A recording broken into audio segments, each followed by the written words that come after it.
Last year was kind of an interesting year in gaming. While there were some good titles released, including games I've yet to play, there were also some real stinkers, and one of the games I did not end up reviewing was Battlefield Hardline.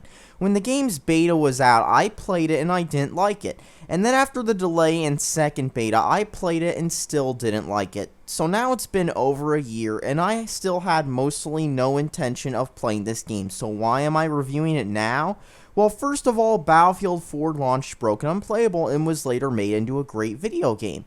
The second reason, however, was that EA decided to offer Xbox One gamers a few days to play EA Access for free. Now, EA Access is a subscription service similar to PlayStation Plus or Xbox One's Games with Gold, except you get to download any Vault game for free without getting a select game each month.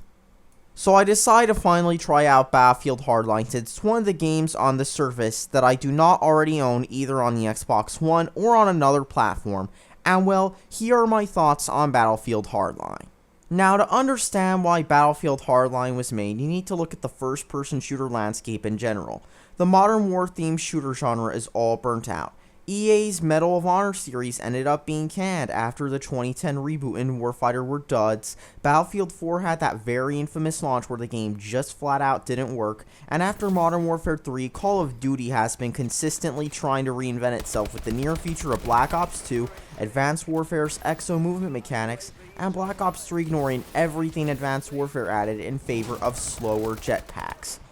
Instead of DICE, EA decided to have Visceral Games, a developer best known for the Dead Space franchise and for making video games based off the Godfather movies, create the new Battlefield game. The premise would be cops and robbers instead of Modern Warfare, or even Future Warfare like what Battlefield 2142 tried. After two betas, including one that resulted in the game being delayed due to such poor feedback from players, the game was finally released as a cross-gen multiplat. Now, the first problem with Hardline is that the game itself takes a far more conservative approach to changing up everything compared to Call of Duty.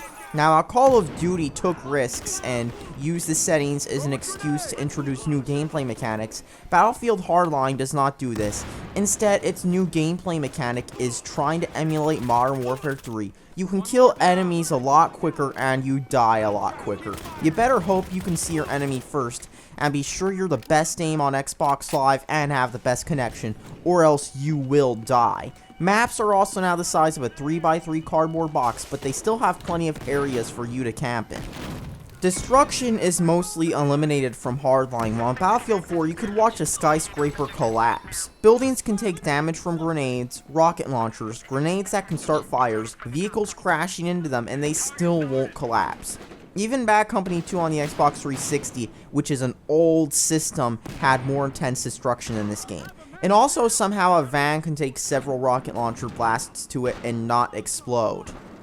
Despite the whole cops versus robbers premise, each side is loaded with military-grade gear. Essentially, instead of being cops versus robbers, it feels more like the mainstream media depiction of the Ferguson Police Department trying to take on an 80s or 90s action movie drug cartel. If anything, the game feels more like an episode of a crime show than it does like anything grounded in reality.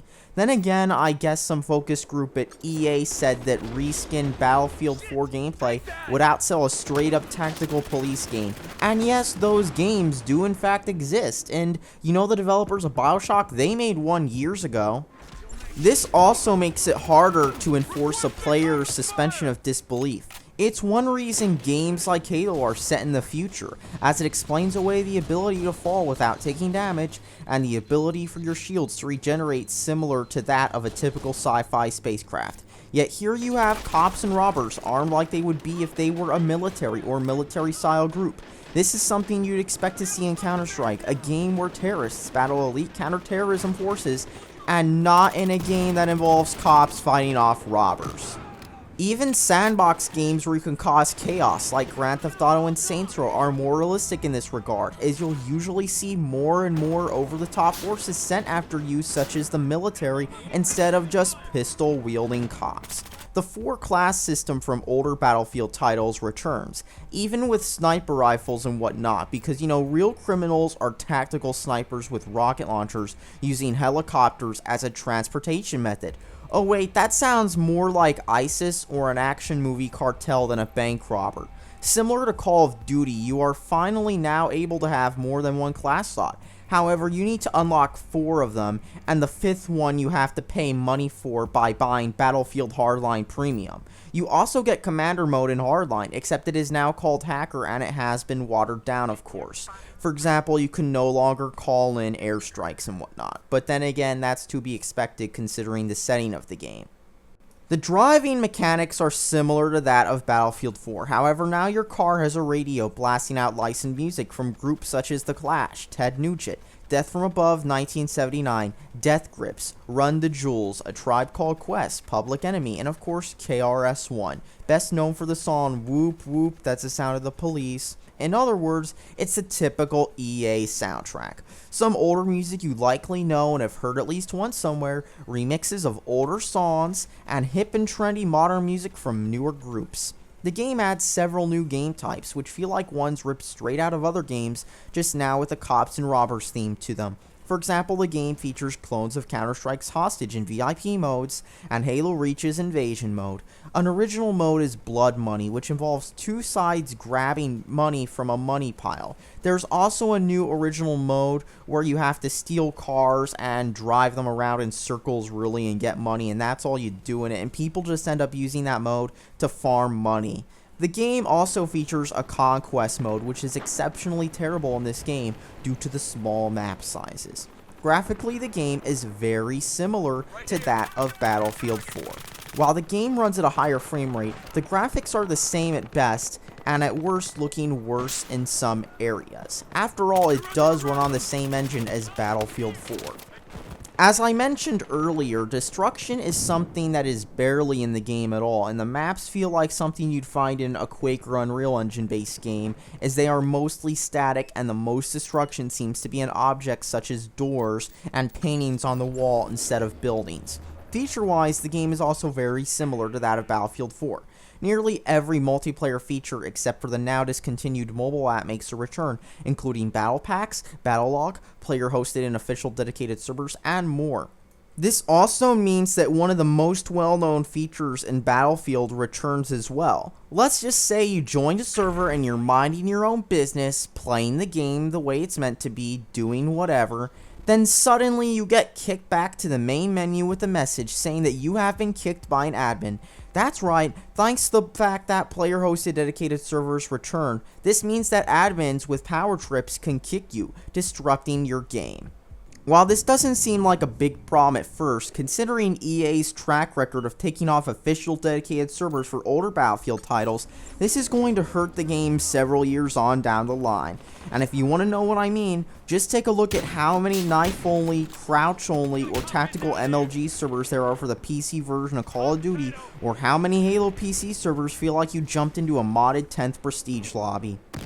And while I usually don't have a problem with player-hosted servers, the problem is you have so many players who want to play it safe that you end up with loads and loads of servers that only play one map, or with a ton of stupid mods on them that pretty much ruin the gameplay experience. And I mean like the ones where your pistol shoots out rockets and whatnot, and I've seen those for Halo 1.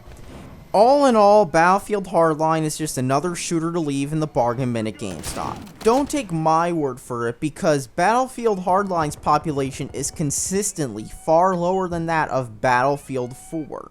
And that's not even counting the fact that Battlefield 4 has massively more content, including more guns and vehicles, more maps, and even some free downloadable maps, and that's not counting the 5 premium packs. BF4 is also more well polished than Hardline is, and I ran into a few graphical glitches and other strange glitches while playing the game as well, from a ragdoll sticking in the air to crazy artifacting in one area. Even then, if EA wanted to make a cops and criminals type game, there were so many other ways they could have done this, but instead they just decided to reskin Battlefield in hopes that it would increase sales of the series. After all, the executive vice president of EA Studios even flat out said that he won't give up until EA becomes #1 and topples Call of Duty. Well, gee, even as Call of Duty is running out of steam and showing some massive signs of fatigue with Black Ops 3, more people still bought that game than Hardline. And that's all that really needs to be said. Thanks for watching and subscribe for more. and please don't buy Hardline.